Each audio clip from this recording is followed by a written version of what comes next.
नमस्कार मित्रांनो, सेवा अकॅडमी मध्ये मी विनोद पवार आपलं सहर्ष स्वागत करतो. मित्रांनो, राज्यसेवा पूर्व परीक्षेचा पेपर 1 आपण बघतोय. त्यामधील इतिहास या प्रश्नाची उत्तरे आपण संभाव्य उत्तरे बघूया. हा सेट सी आहे तुमच्या माहितीसाठी, परंतु इतिहासाचे प्रश्न तुमच्या सेटनुसार तुम्ही बघू शकता.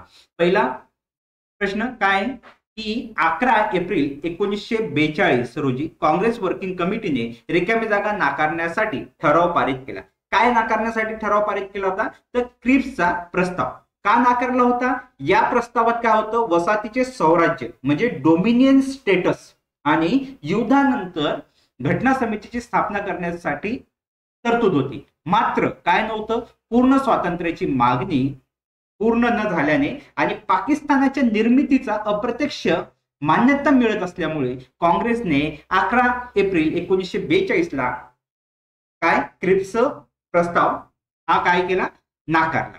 ठीक आहे. आता पुढे दुसरा प्रश्न काय की मवाळांना शांत करण्यासाठी बरोबर आणि मुस्लिमांचे समर्थन मिळवण्यासाठी इंग्रज सरकारने इंडियन कौन्सिल ऍक्ट 1909 द्वारे रिकामी जागा केल्या.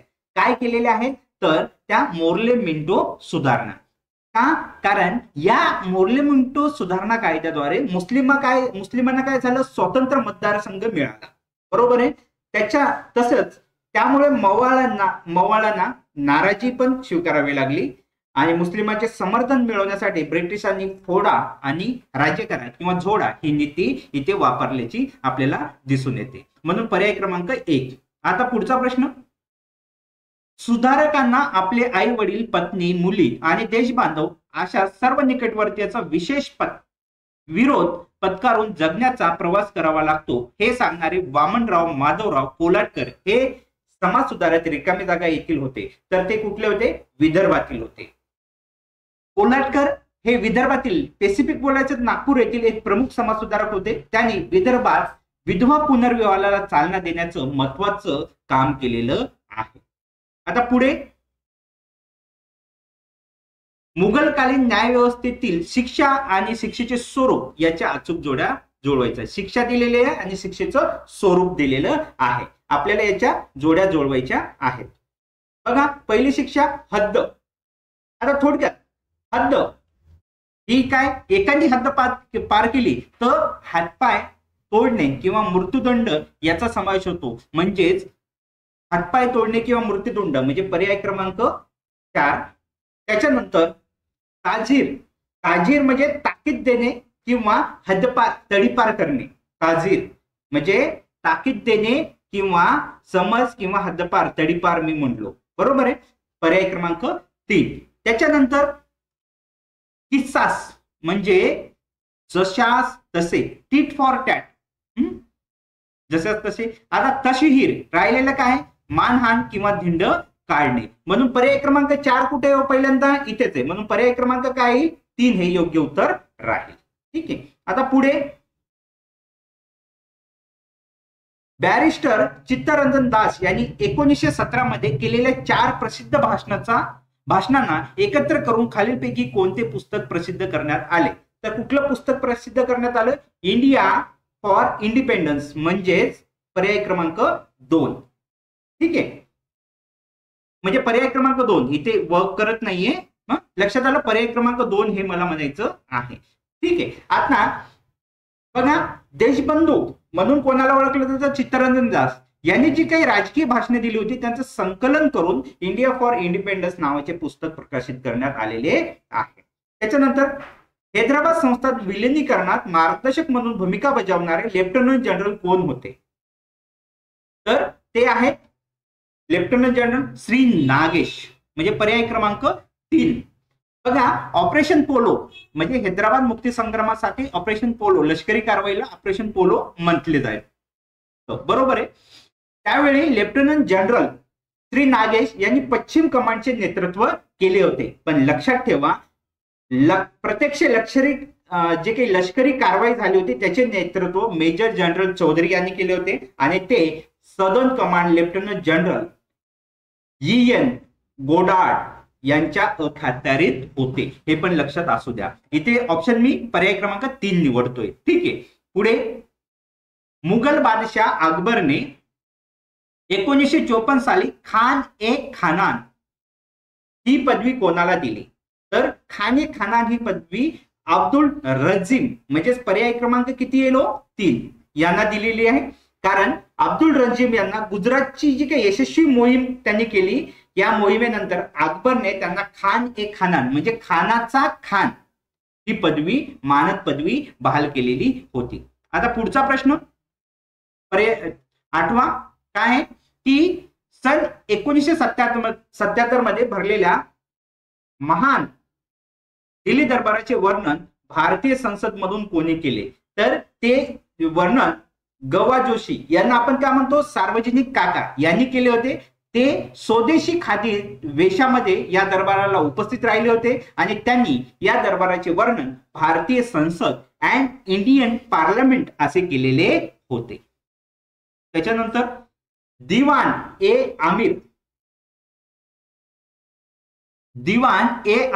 ए कोही नावाचे स्वतंत्र खाते कोणी स्थापन केले?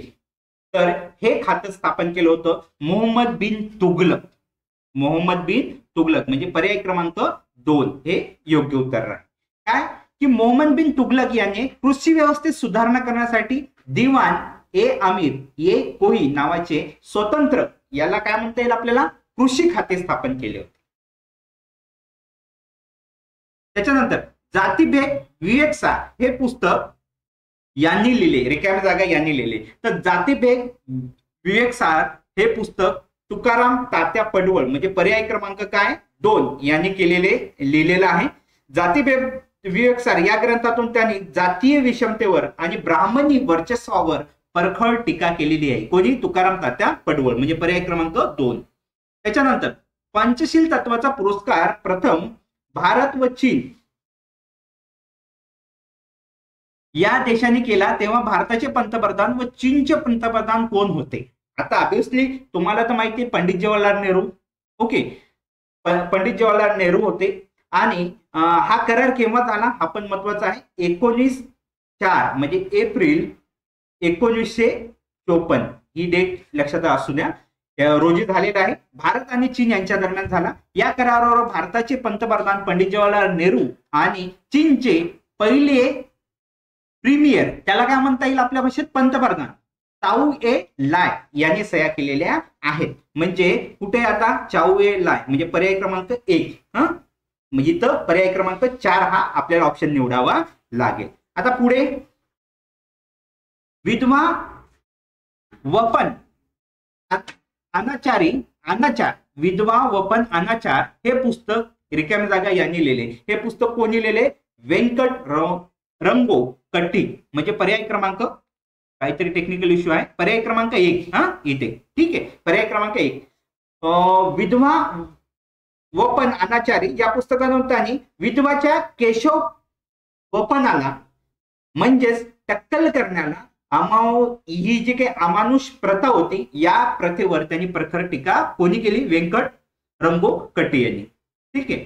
त्याच्यानंतर राजे व त्यांची राजधानी यांच्या जोड्या आपल्याला जुळवायच्या आहेत. तर बघा पहिलं अपराजित. तर हे कोण होते? अपराजित हे पल्लव राजघराण्याचा शेवटचा राजा होता म्हणजे पर्याय क्रमांक 1. आदित्य हे चोळ घराचा राजा होता म्हणजे समोरासमोरच आहे.